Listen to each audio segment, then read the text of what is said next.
if we ask ourselves the question, what exactly we do when we return to capital 150 years after the publication of the first volume of the German edition in 1867, obviously one reason is to mark this occasion in which we sort of pay our tributes to what is a remarkable text, a seminal text, which fighting penury, fighting disease or illness, Marx penned. He managed to finish only one volume of what was supposed to be a 6-volume work. And finally, of course, we had 3 volumes because Engels, on the basis of the detailed notes which Marx had put together, actually gave us volume 2 and volume 3 much later, much after the first volume was published. But it is not only because of the fact that this is a seminal text which has influenced the way in which those who want to challenge capitalism have interpreted the world, or at least influenced the way they interpreted the world. But it also is because of the fact that we have enough evidence that over these 150 years, people have returned to capital or revisited capital on the basis of the economic and social and political circumstances of their own time, to find in it points of departure to understand the dynamics of the system, which in some sense was affecting their ability to lead a humane life. So obviously, this must necessarily be true because Marx himself was an intellectual who believed that ideas in the final analysis are shaped by the conditions of the time in which they emerge. And therefore, when we revisit capital, we obviously need to be influenced by the circumstances from which we emerge. Now, if we look at it in that sense, one remarkable difference between the period in which capital was written, or in which Marx worked on capital, the period from the mid-1840s till, of course, 1867 when the first volume came, and subsequently till his death when he was battling to complete the other volumes, that we essentially had in that period, if you look at the way in which Marx himself perceived his work, he saw it as drawing from 3 traditions. One was French socialism, second, of course, was German philosophy, as was mentioned, and the third was English political economy. Now, why English political economy? Because of the fact that Marx saw England as the classic ground of capitalism up to his point of time.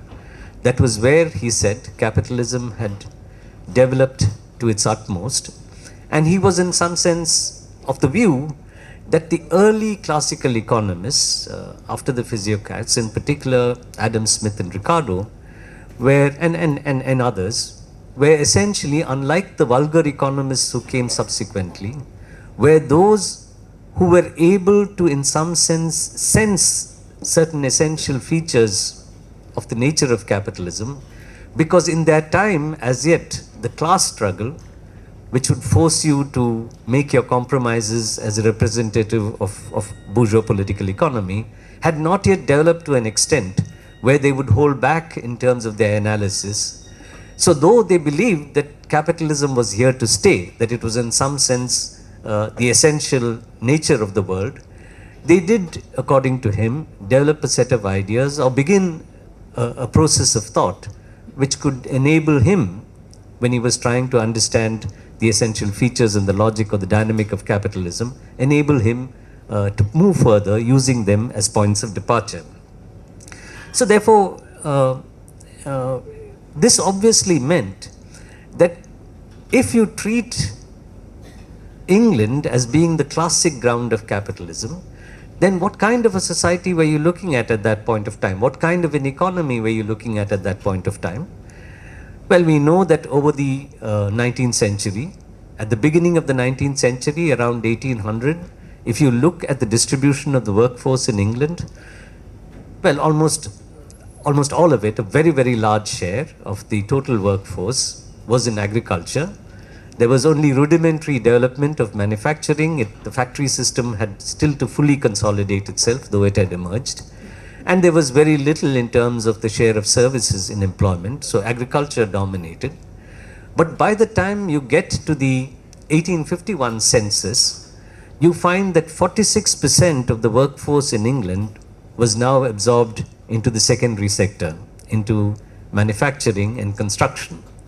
So this was a period in which you were seeing a rapid transformation of capitalism, where building upon the Industrial Revolution, England was traversing a trajectory in which it was witnessing a structural change which put at the center of the economy the factory system, and because of the factory system, put at the center of politics an emerging working class which could recognize its own collectivity because it had been brought together in these large centralized enterprises which capitalism was generating.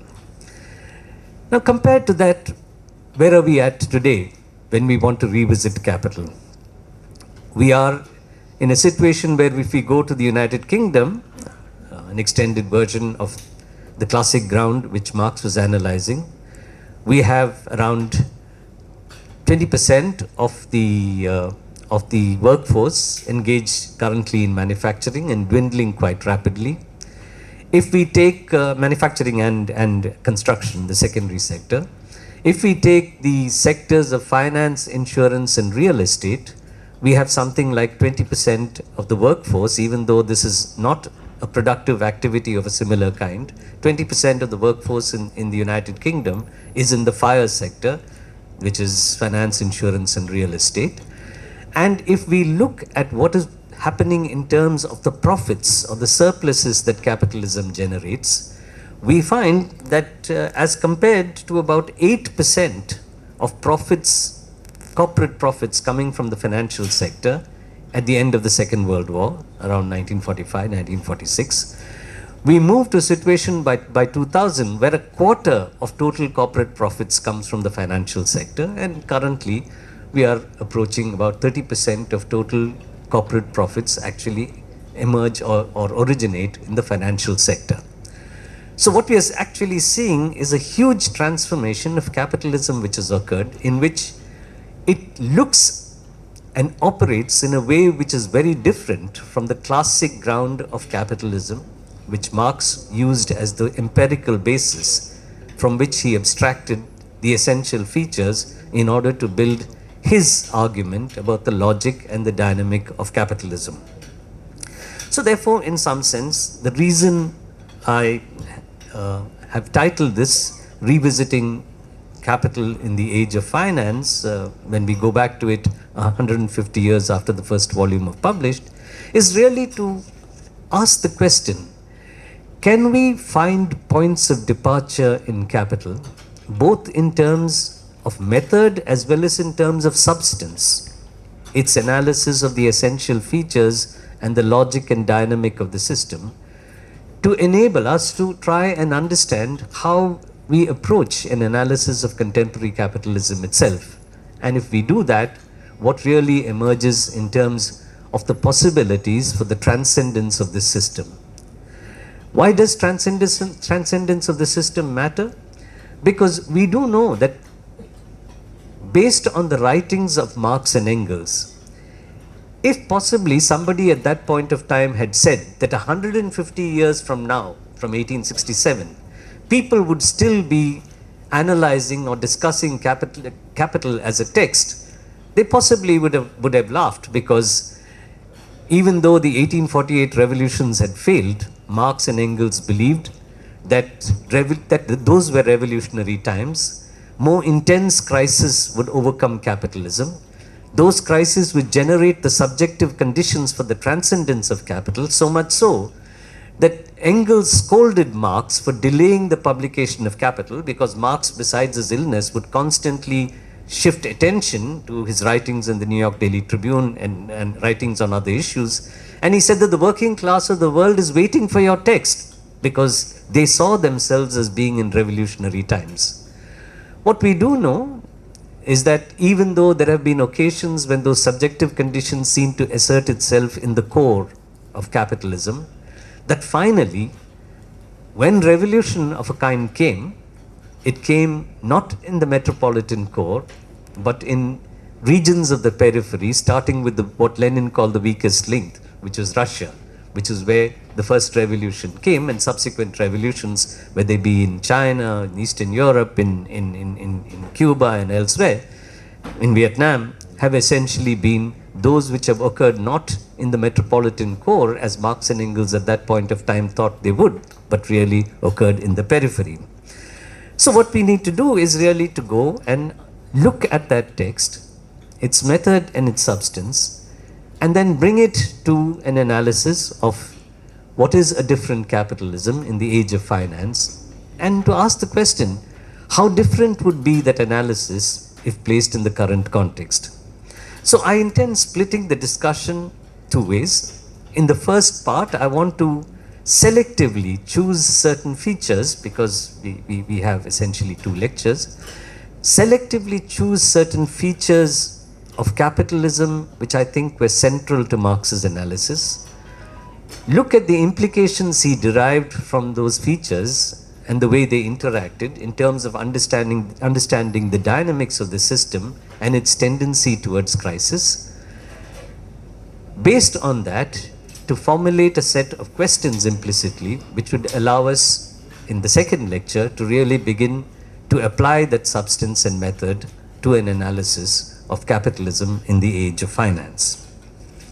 Now, if we were to begin to ask ourselves what could be the essential features which we need to keep in mind, we must of course start from the fact that Marx believed that the elementary form in which wealth appears under capitalism is the commodity.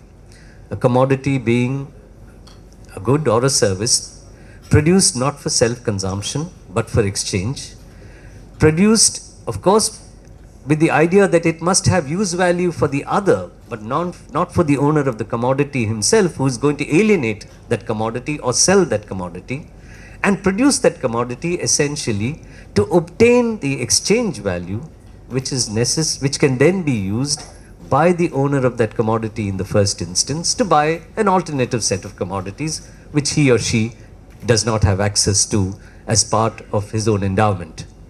So essentially what we are saying is that you're saying that there are a set of goods which are being produced by those who produce them, not because of the use values those goods offer to themselves, but the use values they offer to others, so that they could be put in the market for exchange in order to obtain the equivalent which can then be used to buy other commodities which suits the original owner of the commodity which is being produced. Now, this obviously means that there are two or three features which are essential to this, which must be specific to capitalism, because per se, commodity production is not a capitalist phenomenon. Commodity production in forms, appeared even at the borders of tribal communities which exchange between themselves, even if not mediated by a money equivalent, but at least through barter. But really, under capitalism, in which commodity becomes the most elementary form in which wealth asserts itself, the reason why that commodity becomes central is because of two or three factors. First, because of the fact that private ownership of the means of production, ensures that most goods and services, or almost all goods and services produced, are produced as commodities. That is, they're produced by those who own them and are produced for exchange. Secondly, you would expect that since capitalism is a system which comes as we have evolved from feudalism through the stage of the manufactory, to the stage of the factory, where you have this huge increase in the division of labor, where labor is being distributed across different activities to be hired by those who want to produce very different commodities which they then want to exchange. Capitalism is obviously a system in which the division of labor is most developed. In fact, a lot of the economic analysis in Adam Smith was to focus on the productivity enhancing effects of an increased division of labor. So if you have an increased division of labor, obviously the degree to which exchange becomes important for each of the producers in the system increases, and therefore you begin to find a proliferation of commodity production. Commodity production is not an occasional occurrence, as I said, possibly in the urban sort of towns of feudal regimes or in the borders of tribal communities, but really it becomes an essential feature of a system which is characterized by a high degree of division of labor with substantial private ownership of the means of production. Finally, commodity production under capitalism, we know, and we've all learnt this from the very beginning, is central because it is universalized under capitalism, in which you actually have a situation where labor power itself becomes a commodity. That you have an entity, a set of human beings who are doubly free. They are free from the means of production in the sense that they don't own any means of production, and they are free to choose their occupation. They can actually provide for sale their labor power. So labor power itself becomes a commodity because that is the only way that the workers could actually ensure that they obtain the incomes necessary to buy the commodities which can reproduce their own labor power, not just their own individual labor power, but through the household reproduce the labor power of society as a whole in the long run. So you have a universalization of commodity production, a universalization in which labor power is also a commodity. Now in this, once you have this kind of a system in place, Marx said, and I'm not going into the details because most of you would be quite familiar with this, Marx said that it became clear that in those societies, the value of those commodities is essentially, that is, different commodities get equated with each other in different proportions in the market, essentially because of the fact that they are all in the final analysis versions of embodied abstract labor time. It's because of the fact that labor has been applied along with the means of production to the production of those commodities, that they have a certain amount of dead and a certain amount of living labor embodied in them, and the amount of labor embodied in them determines their value. And the proportions in which commodities exchange for each other would of course be determined by the relative amounts or magnitudes of the labor power which is embodied in different commodities.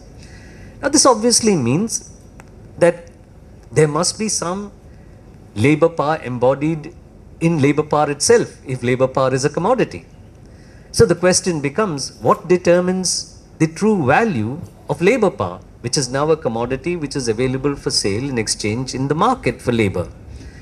And the answer was that what determines the value of labor power is the socially and historically determined value of the set of commodities needed to reproduce labor power, that it is the amount of labor which is embodied in the commodities and services which workers have to consume in order to reproduce their own labor power. Now once this had been identified by Marx, this proved to be a great insight. It was a great insight because of the fact that it allowed for the discovery of the source of surplus value.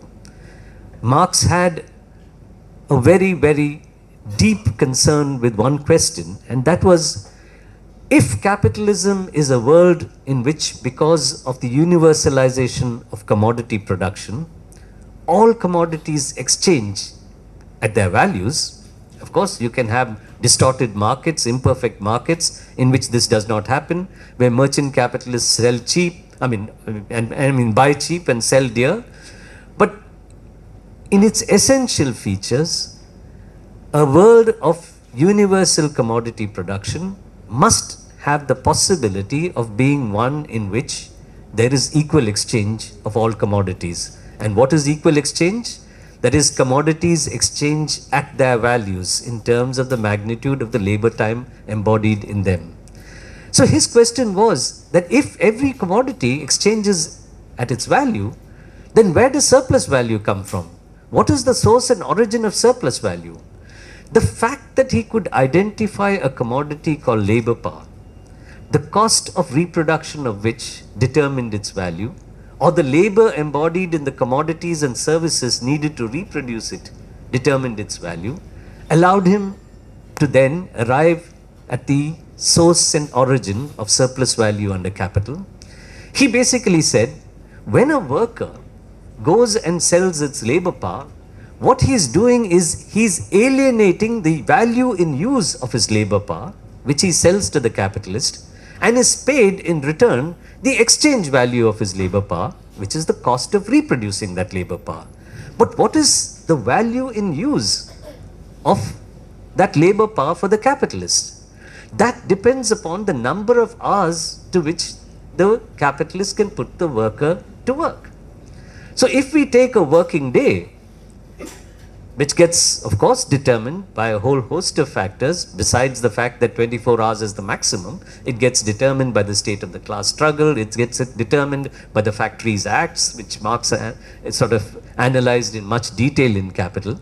But supposing there is a working day, which is set at, let us say, 10 hours, and we find that the cost of reproducing labor power involves the consumption of a set of commodities and services, which requires to generate labor power for one day, 6 hours of labor time, then the difference between the 10 hours of labor time which the capitalist gets as the use value of labor power that he has bought, and the 6 hours of labor time he's implicitly paying as the exchange value of labor power in the market, that this difference is surplus value. So he said, even when everything is exchanging as equals, you end up with a situation in which surplus value gets generated. Now, once you have the discovery, this deep insight, which in one sense transforms our understanding of the nature of a particular social formation, of a particular mode of production, once you have that, immediately you move into a world in which, in some sense, the dynamics of the system begins to get revealed. Why does the dynamic of the system begins to get revealed? Because if it is possible in a world of exchange of equivalence for a capitalist who owns means of production, which is instruments of labor and other means of production, raw materials, etc., if he can combine that with living labor, which he can buy at its value in the market and generate surplus value, then what happens is that the capitalist begins to do what he does because he wants to generate surplus value. And what does he do when he generates surplus value? He consumes some of it. But the capitalists, which we knew in the classic ground of capitalism which Marx was analyzing, were a set of capitalists who Marx said do not want to consume all that they earn. They want to be thrifty. And why do they want to be thrifty? Because they want to take a large part of the surplus value and put it back into production in order to get more surplus value. And what do they do when they get more surplus value? They do the same. So you end up with a situation in which the objective of the capitalist no more is the production of use values. It is the production of exchange values. He doesn't consider, he's not bothered that that commodity has some use value. It has to have use value because otherwise he cannot sell the commodity. There would be nobody willing to buy it. But for him, it is not the use value which matters. To him, what matters is the exchange value.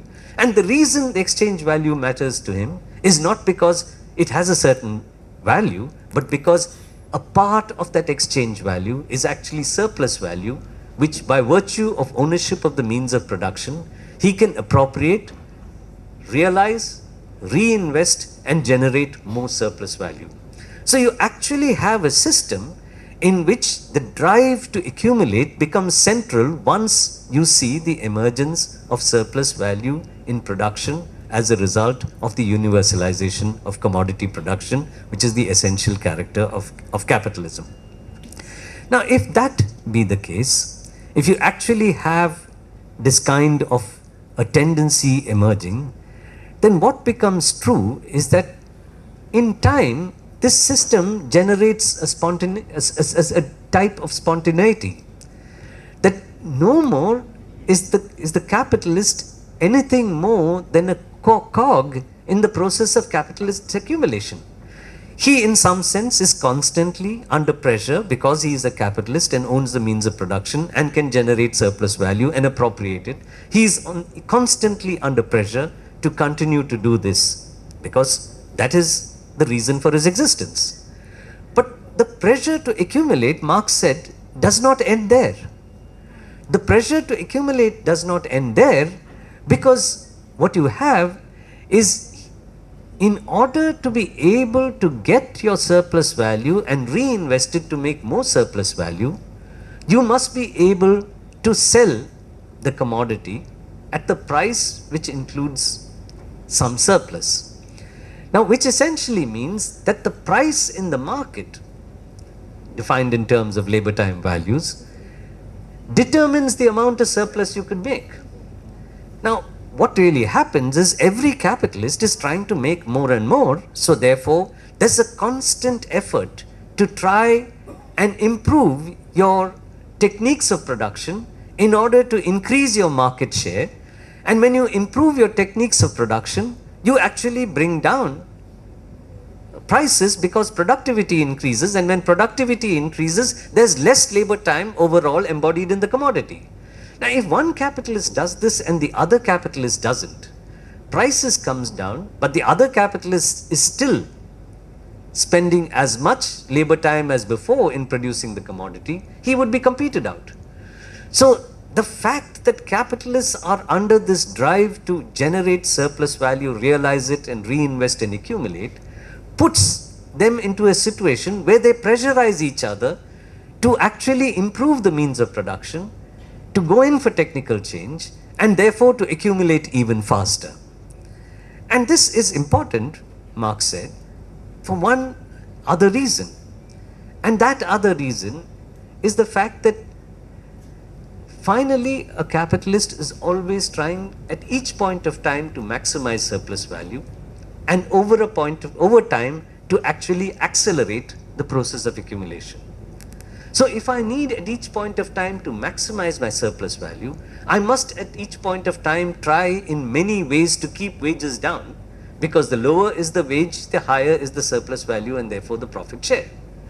So therefore, I must constantly be able to ensure as a class that I am able to keep depressed the wage level, and to do that would be difficult if, as a result of the accumulation drive of capital, you actually begin to absorb all workers, more and more workers come into the labor force, there's very little unemployment. If there's very little unemployment, workers become stronger, unions become active, and you would end up with a situation where wages rise and profits would get squeezed.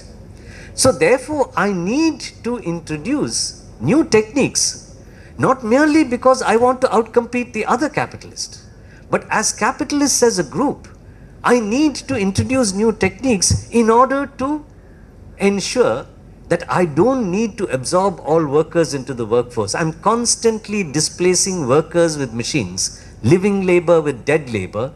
I'm constantly replenishing what Marx called the reserve army of unemployed workers in order to be able to keep down the wage, keep up the profit, and therefore allow me to generate the maximum surplus value possible at each point of time, and therefore the maximum rate of accumulation over time which the system allows. Constantly the thrust is to move in this direction, and for this reason, even more than just for the sake of the fact that capitalism is a system which allows you to generate surplus value, you begin to see accumulation for accumulation's sake. You accumulate for surplus value, you accumulate to compete with others in order to be able to realize that surplus value, you accumulate because of the fact that you need to keep workers at bay. You have to have the threat of the sack has to mean something. Workers have to fear that if thrown out of work, they are going to join all those other unemployed. If everybody was near employed, then he would say that, okay, if I get thrown out from here, I can go somewhere else. So he becomes, or she becomes more assertive, and therefore there is the conflict, the antagonistic nature of capitalism, the conflict between profits and wages will end up squeezing profits. So for all of these reasons, the spontaneity of the system increases. It is not because of a decision of the capitalist to accumulate that accumulation occurs. It is because the nature of the system is such that capitalists are merely cogs in a large wheel, and that wheel is the wheel of accumulation. Now, obviously, in doing this, we need to ask ourselves the question, if capitalists are trying to do this, then what are the ways in which they can achieve this goal? And Marx basically said that, listen, there are two ways in which you can increase surplus value. One, you can increase surplus value by keeping technology where it is. Not that capitalism keeps technology where it is, but even if technology is where it is possible to increase surplus value in one of two ways. One is, of course, you can expand the length of the working day. So instead of 10 hours of working time with 6 hours of necessary labor time to feed the worker and reproduces labor power, you make the working day 12 hours. So instead of getting 4 hours of labor time, you get 6 hours of surplus labor time as profit. So you can extend the working day, which was why the battle over the working day was one of the central battles in the antagonism between capital and labor in the classic ground of capitalism, which is England. And the Factories Act, Marx saw as a very progressive thing because of the fact that it tried to control the rapacity of the capitalists to try and extend the working day in order to increase surplus value. The second, of course, is you can actually extend it by increasing the intensity of the working day. That is, you can actually say that in particular segments of production, I can generate, by forcing workers to work harder in the time they work, I can generate more output, but that requires the price to remain the same. Everybody does the same thing, the prices would come down and you really cannot get too much out of just the intensity. Then you have to actually extend the working day. Finally, of course, it is possible to increase surplus value by just reducing the wage below the wage required to reproduce labor power. That, of course, happens under capitalism. Marx observed this in many ways in his discussion, but that was not his central quest. His central quest was, even if exchange was equal, how do I show that this is a system which will extract surplus value and try and sustain the process of capitalist accumulation? So therefore, he said, one way in which you can have surplus value increasing is an increase in absolute surplus value. That is, you increase the working day for a given amount of labor time needed to reproduce labor, you get more surplus, you maximize surplus. Now he said that, listen, if you look at capitalism, when capital, or the emergence of capitalism, when capital first takes control over the process of production, what does it do? It brings artisans, let us say, under a factory shed in the manufactory. It tries to expand this kind of an activity, which essentially means it takes production as it is and brings it under its subordination. Capital, in particular merchant capital, let us say in the putting out system, would give artisans a loan to buy the raw materials and say that, okay, you work for me, when the output is produced, I'll buy it back from you at this pre-specified price. Merchant capital has brought petty production under its subordination, but it really hasn't completely seized the process of production.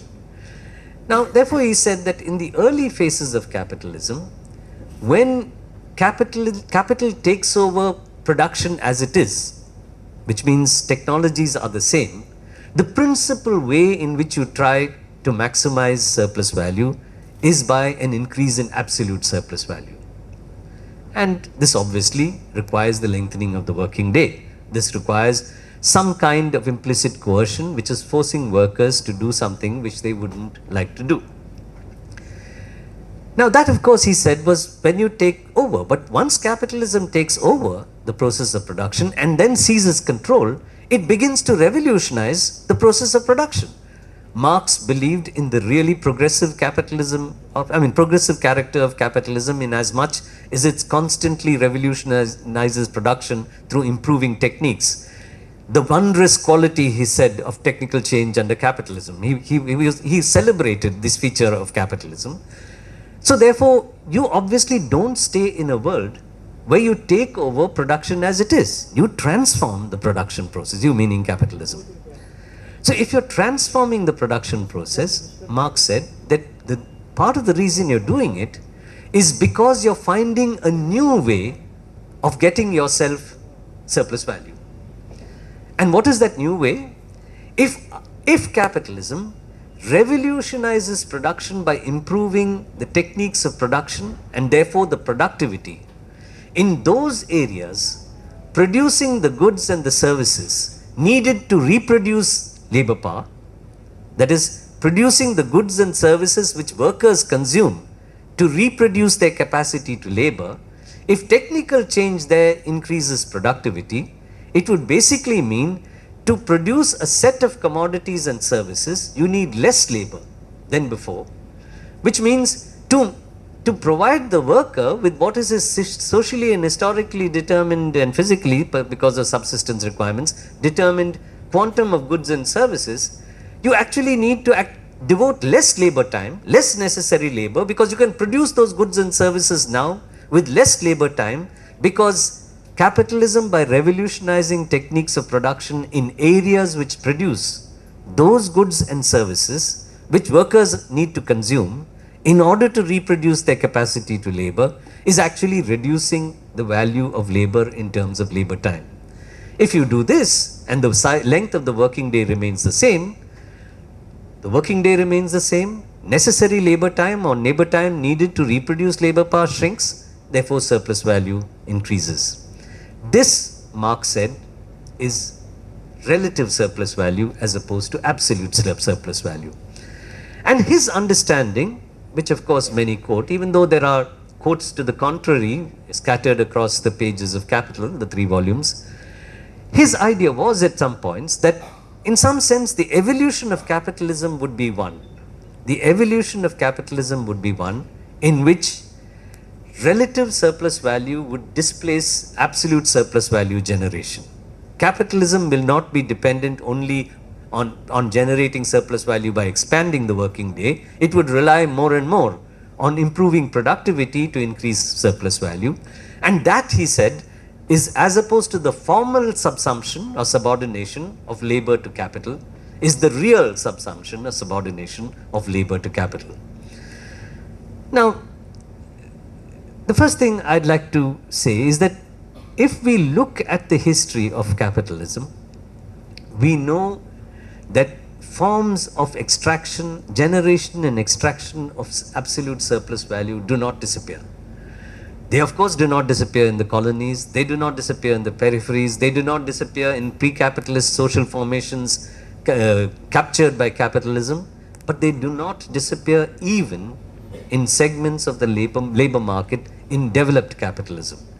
So I think we need to hold back, because this would be important when we come to an analysis of capitalism in the age of finance, to make the point that possibly what we are looking at is not a complete displacement or replacement of absolute surplus value generation by relative surplus value generation, of the formal subsumption of labor to capital by the real subsumption of labor to capital.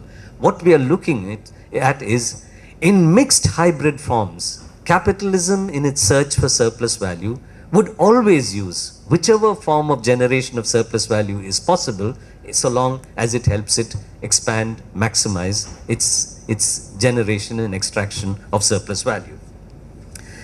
Now, in saying all of this, of course, one thing we have been assuming, which Marx of course did not assume, is that in somehow, we suddenly have this doubly free worker.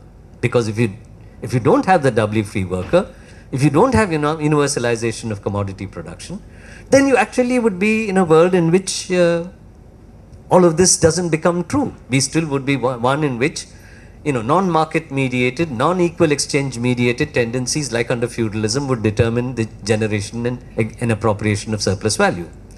So how does this process occur, where from a world of peasants and petty producers who either own, possess, or in some sense control the means of production and therefore are peasants or petty producers, how do we end up in a world in which we actually have workers who are doubly free?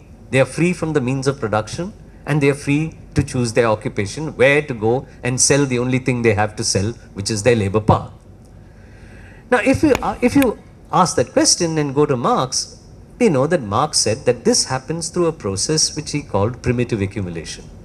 Primitive accumulation is a process in which you dispossess the peasants and the petty producers of their ownership, possession or control of the means of production and throw them into the labor market as doubly free workers. And this, Marx said, basically means that if you go through the history of capitalism, while the vulgar economists, the bourgeois economists will tell you it is because of the diligence, the frugality, the effort of capitalists of some producers, that some of them accumulate money and become capitalists, whereas those who don't have the same intelligence, who are not as diligent, who are lazy, whatever it may be, do not accumulate, and you end up with some getting paid off with larger and larger ownership and some getting paid off with the loss of ownership, and therefore you have capitalism. That's not the way it occurs. It occurs through force, dispossession through force. It occurs through the use of the law, like the enclosures movement which threw out the peasantry from land in England. It occurs through colonization. It occurs through plunder. It occurs through versions of modern day of slavery. It occurs in ways which are actually coercive and deeply oppressive. And he had a whole chapter of Capital, Volume 1, the last chapter, in which he looks at primitive accumulation, on how capitalism emerges as a phenomenon which has accumulated capital at one pole and a doubly free worker at the other pole. I just want to read here a sentence or two, basically to say that Marx's view of primitive accumulation went even beyond this, and I think that is important when we come back to our discussion of finance. And he said that I'm reading, such expropriation was defended by bourgeois political economy as being the result of the accumulation of wealth by an elite that was diligent, intelligent, and above all frugal. However, it was in actual history the result of conquest, enslavement, robbery, murder, in short, force, which divorced producers from the means of production, with nothing to sell but their labor power. But, and this is what is important, there were also other forms in which non-market processes were used to accumulate capital as part of the process of primitive accumulation. The rising bourgeoisie needs the power of the state and uses it to regulate wages, that is to force them to limits suitable for making a profit, to lengthen the working day, it uses the state for that purpose, and to keep the worker himself at his nominal level of dependence. This is an essential part of so-called primitive accumulation. In fact, at the end of the 17th century in England, it took the form of a combination of moments that embraces the colonies, the national debt, the debt which is issued by the state, capital accumulated in one pole, the modern tax system and the system of protection. That is, Marx's notion of primitive accumulation, which generates accumulated capital at one pole and the doubly free worker at the other, was a complex process, though it was fitted into this larger term called primitive accumulation. Because it was fitted into this larger term called primitive accumulation, there is an argument which has some quotations from Marx to support it, which seems to suggest that primitive accumulation is in some sense historically contingent. It occurs in the early phases of capitalism. It is the way in which capitalism emerges and consolidates. Once capitalism emerges and consolidates, then we are not in a world of primitive accumulation anymore. We are in a world of accumulation of a progressive, modern economic organization. What I think is important to realize is that historically, even though Marx, because he didn't complete his 6 volumes, which is going to look at the role of the state, which is going to look at the spread of capitalism outside its borders through trade and investment, a lot of what he, for example, wrote on India in his New York Daily Tribune articles, for example, doesn't appear in Capital to the same degree. So if you look at the analysis in Capital, you could get the impression that primitive accumulation is something which happens till capitalism emerges and consolidates itself and disappears. But when you go through the other writings of Marx and our own reading and understanding of history, We know that primitive accumulation is something which doesn't go away. It lasts. It definitely lasts in the periphery. It definitely lasts under neocolonialism, but it also lasts in the core of capitalism, where increasingly workers are part of the precariat, where you don't have so much permanent work, where you have a lot of casual work, where the possibility of getting social security is increasingly shrinking. You end up with a situation in which there are ways in which the state is actually used to try and extract surpluses from the system and generate capital accumulated at one core and workers at the other. Now this brings me to the last of the issues I want to take out of this effort to bring out certain features of Capital, its 3 volumes. And this is to really look at the fact that once you are once you have this tendency, a number of contradictions come to the fore, and Marx analyzed them in much detail, which makes this system prone to crisis.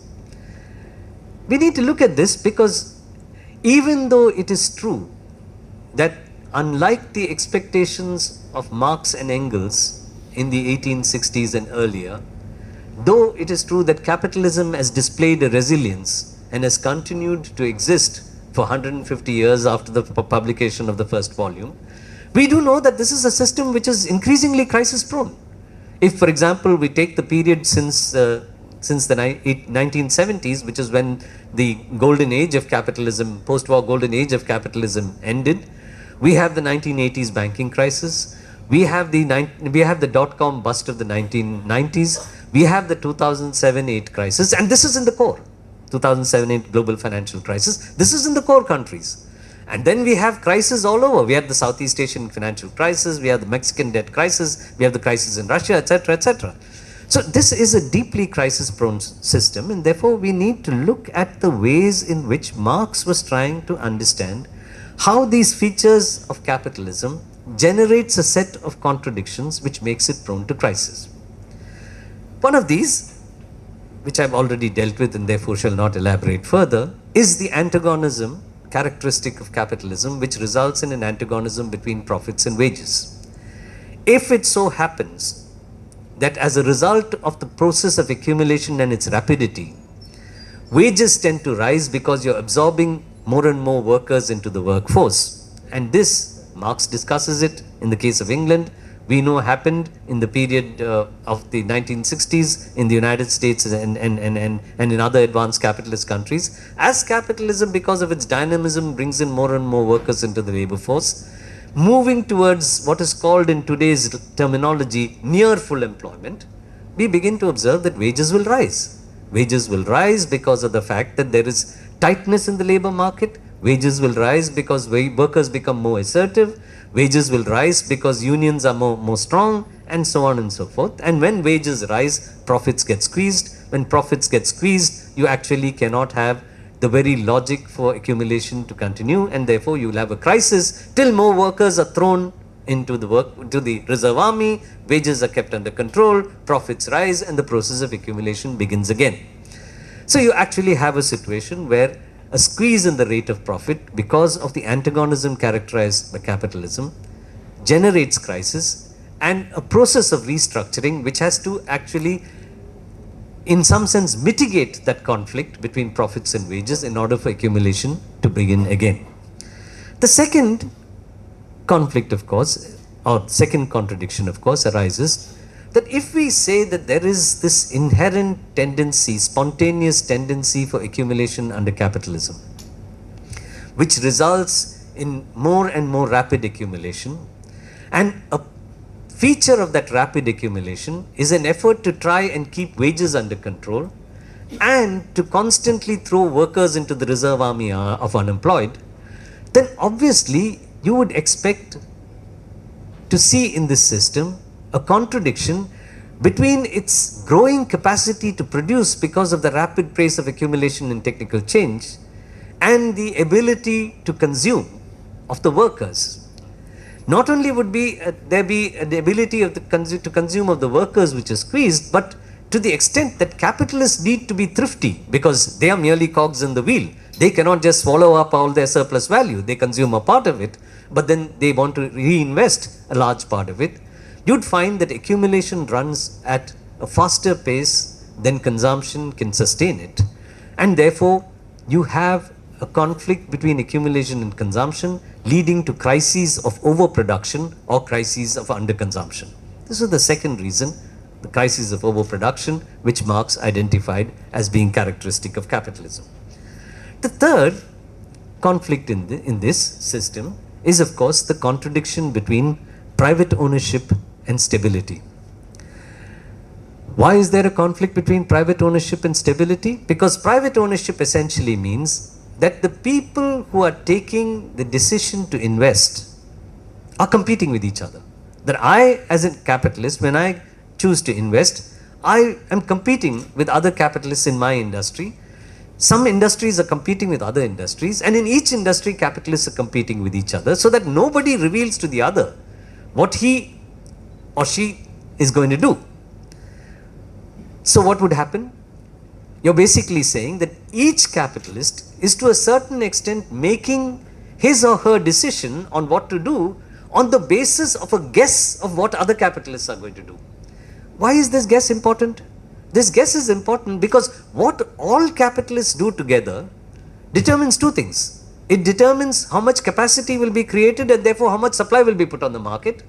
It also determines how many people would be employed, how much incomes would be generated, how much profits would be generated, how much demand there will be in the market. And if it determines both supply and demand in the market, what all of them do to each other, that would determine prices in the market. Now, when I make a decision to invest, what am I actually doing? I'm saying I expect the prices of my products over the next, let us say 10 years, whatever is the lifetime of the product, to move in the following way. I expect my costs, which is the prices of the inputs and the capital equipment, to move in the following way.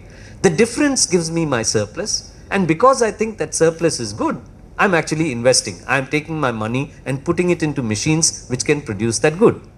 Which means I'm assuming that I know the prices of my goods and I know the prices of my raw materials, capital goods, etc. But what those prices would actually be depends finally on what all capitalists do, which determines aggregate supply and aggregate demand in the market.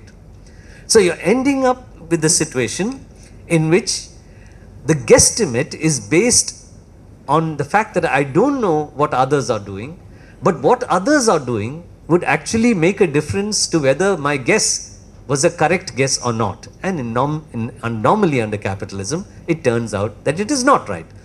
It is only by accident it can be right. The normal tendency is what Marx called the anarchy of capitalism. The fact that all capitalists do things independent of each other, without knowing what the other person is going to do, leading to either excess capacity or shortage in the system, that generates crisis, which is the third contradiction, the contradiction between private ownership and the need for stability. You don't get stability, you're constantly prone to crisis.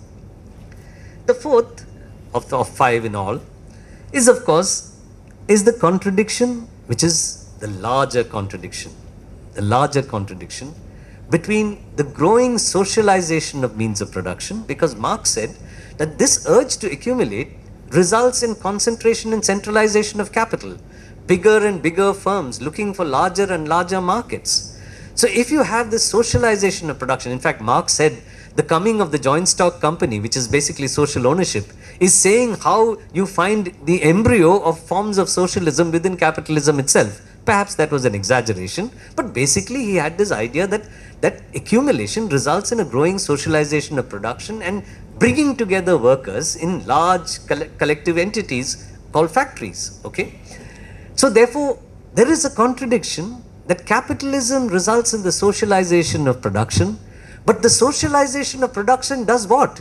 It generates the gravediggers of capitalism, as he put it. It generates those who are going to try and destroy capitalism, because once they come together as a collective class in these socialized ventures, they begin to recognize their role as a class. They begin to have consciousness of as a class, and combined with crisis, it generates the subjective conditions for the possible transcendence or overthrow of the system. Capitalism generates its own grave diggers because of the process of socialization of production. Put together all of these, and what in essence Marx was saying is that in all of these is a feature which he saw as central to historical materialism and which is emphasized in the Communist Manifesto, that it is in the nature of every mode of production which has private ownership of some kind, it is in the nature of that the forces of production which are initially unleashed finally come into conflict with the relations of production characteristic of that mode. So there is this grand contradiction between the forces of production and the relations of production which can undermine capitalism itself. Now, therefore, we can say that this should be a deeply crisis-prone system, and historical evidence says it was deeply crisis-prone. But we also know, and I would stop for some discussion if there are questions after this, but we also know that this system has proved resilient. Marx and Engels would have been deeply disappointed that 150 years after Volume 1 was published, we are sitting here and discussing capitalism and trying to understand it on the basis of capital. Capitalism should have been transcended. That was their expectation. They thought they were living in revolutionary times. Now, in some sense, part of the reason why these contradictions got mitigated to an extent where it doesn't generate adequately in the metropolitan core, the subjective conditions, the politics, the anger necessary to transcend capitalism, is because of the fact that there are some things which are not taken into account in the analysis of in capital per se, which Marx had dealt with elsewhere in large measure, including, of course, in his journalistic writings, as Sashi mentioned. But there are two or three things which we must emphasize to recognize why these contradictions can get mitigated. One reason we should recognize that these contradictions get mitigated is because while for the purposes of analysis, Marx was looking at what? He was looking at capitalism as a closed system, as a system in which once primitive accumulation was over, once capital had accumulated at one pole, once you had doubly free workers, then the dynamics of capitalism determines everything, and that dynamics is contradictory and therefore it's full of riven with contradictions and therefore crisis prone. But the fact of the matter is that capitalism comes in a context in which there exists large areas of pre-capitalist formations, even within the metropolitan core. In fact, Rosa Luxemburg's whole argument about the way in which capitalism in some sense is able to prolong its life, till of course, she of course had a breakdown theory when all of pre-capitalist formations disappear, it said that it constantly exploits the pre-capital formations. It uses them as sources for primitive accumulation of capital. It gets cheap raw materials. It finds markets there. And doing this, it's able to, in part, mitigate the tendency to crisis, which is inherent in the dynamics of capitalism per se. But capitalism doesn't exist as capitalism per se. It has always existed and continues to exist in a world in which pre-capitalist formations of different kinds are constantly being subordinated and controlled by global capital. The second element which mitigates these contradictions, which of course Marx, because of he didn't get to his 6 volumes, didn't discuss in significant measure, but as I said, discusses elsewhere, is the role of colonialism and imperialism. That right from its start, starting with the merchant capitalism of mercantilism of the Dutch and the Portuguese, through the sort of the manufacturing imperialism of England, through of course the occupation, the settlement of newly settled regions in the United States, in Canada, in Australia, etc. You actually have a situation where capitalism is spreading its tentacles, and in some sense Marx's understanding was that it would in some sense reproduce capitalism in its own image in those areas it goes to. It did in some areas where it managed to destroy the local population and local structures, like in the United States, But it didn't in many others. It constantly reproduced these formations as backward formations, which therefore remain as sources for exploitation and surplus extraction. Of course, under colonialism in extreme terms, like the home charges which India was paying the British Crown just to manage a country which it had actually occupied, we were paying to be managed by the British Crown, as it were, through the home charges. But even under neocolonialism, this process goes on, and therefore you have one more vent for surplus, one more source of realization, one more area from which you can actually extract absolute surplus value and keep the process of primitive accumulation going. And the third is, like you have these external markets, you have pre-capitalist formations as external markets, you have the colonies as external markets, capitalism discovered in a big way an internal external market, and which was the state. And its ability to be able to mitigate crisis, as was pointed out by Marx when he was discussing the different moments of primitive accumulation beyond just the dispossession through force of peasants and petty producers, is the use of the state as means of constantly stimulating or mitigating the contradictions which lead to crisis under capitalism. And we know now that there is no period in history in which this has been illustrated as well as it has, as the period after the Great Depression, but particularly after the Second World War. The wars, the imperialist wars, actually allowed capitalism to come out of the Great Depression. Capitalism did not come out of the Great Depression because of the New Deal, because in some sense Roosevelt went back on the New Deal very quickly, and therefore the crisis was returning. Part of the reason is because of the war, the expenditures on the war, the destruction the war caused, and therefore the new investment which it brought forth, that all of this generated a situation in which you actually had the exit from the Great Depression. But once the exit from the Great Depression occurred, capitalism seemed to restructure itself in two ways. Firstly, it brought under control finance, because an unregulated finance, it was recognized, had led to the banking crisis of 1930 to 33, which led up to the Great Depression. But more importantly, it realized that if the state takes on the responsibility of undertaking large expenditures, it can pull capitalism out of recessions and depressions. It can, by providing social security, the welfare state, provide an automatic stabilizer. When workers are thrown out of work, they don't stop consuming because there is a minimum of consumption which the state ensures that they can undertake. So it appeared that capitalism had overcome crisis. In fact, if you read the literature of the 1950s and 60s, there were a lot of economists, very important economists, who said that now we've understood how to deal with recessions and depressions. We are not going to have 1929 to 35 anymore, because of the fact we know how to use the state. But the fact of the matter is, capitalism can mitigate crisis in these fashion, but the contradictions which are characteristic of the system constantly reassert itself. And it is in the late 1960s and the early 70s when the ability of capitalism to be able to do this was undermined, that we saw the rise of finance. Now, why this is undermined is something which I don't want to go into in great detail. But essentially, the greatness of the golden age lay in the fact that capitalism could grow quite well in the metropolitan advanced countries. It not only could grow quite well, it could grow even when unemployment was shrinking, so that was a period of near full employment.